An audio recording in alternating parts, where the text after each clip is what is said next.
All right, folks, here it is. I'll just let you soak it in. It's time for the Tau V-Guard battle report. The mission is, you guessed it, cleanse. We're going straight cleanse alpha table quarters only. That means there are a total of 4 points to be scored in this game. 1 for each table corner. 1, 2, 3, and 4. I have this little compass rose thing right in the middle of the table to show us where the exact center is. In a normal game, you wouldn't have that. But for this one, just to keep everyone oriented, I'm going to leave that on there. Now, in this corner, weighing in at just under 1,500 points, and personally, I think 40K is great at the 1,500 point level. And you're going to have to really pay attention to the Tau drones because it's an army full of alternate pieces. I might point out that both of these armies are for sale, the Tau drones as a whole and the Imperial Guard piecemeal. So, Tau drones. Let's take a look. You've got gun drones, fire warrior drones. They each have unique barcoding on them. That's a unit of 10 right there.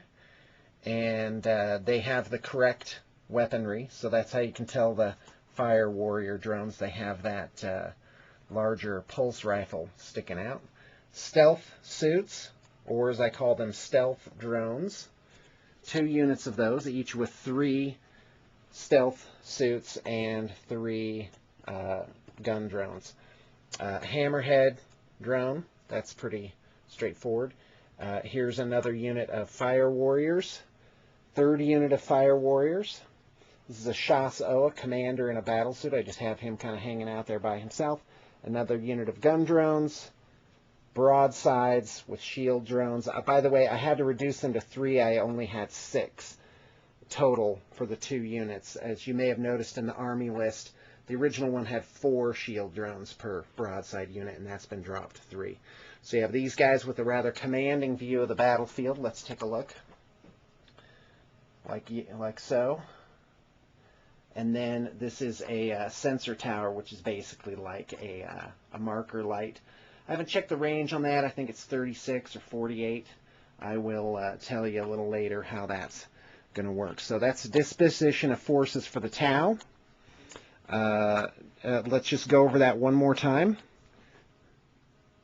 Gun drones, fire warriors, Shas-O, that's the commander in a crisis suit, stealth drones, broadsides, fire warriors,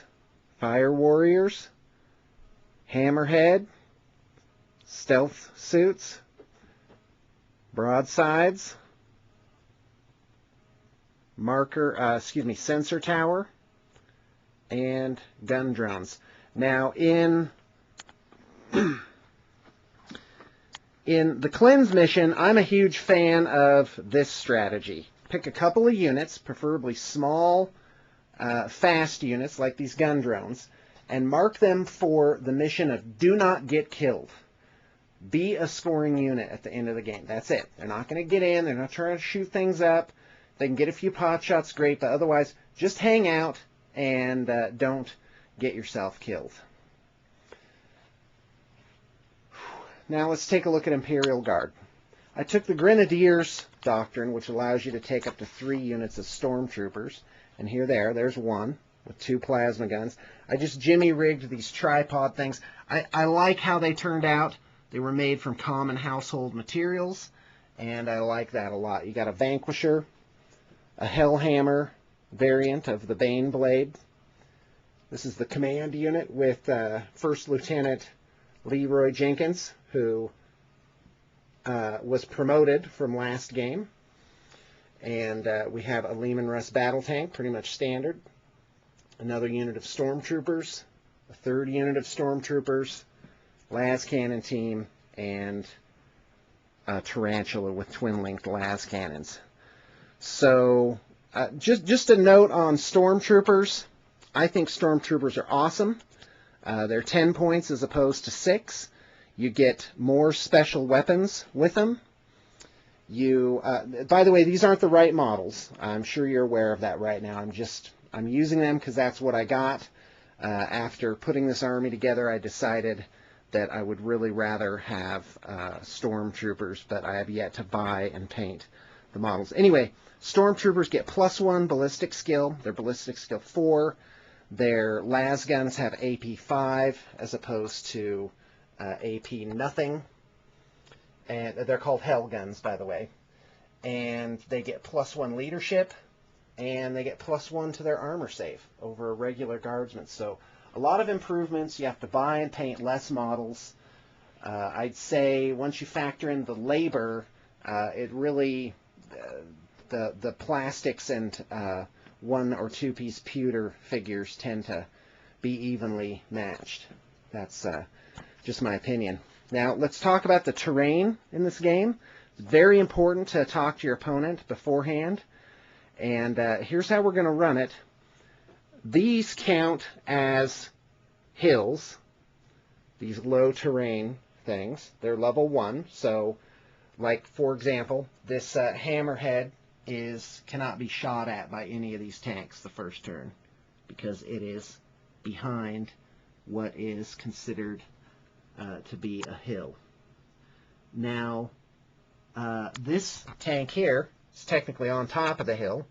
I wouldn't move that, so I do believe it's allowed to shoot over this intervening piece here.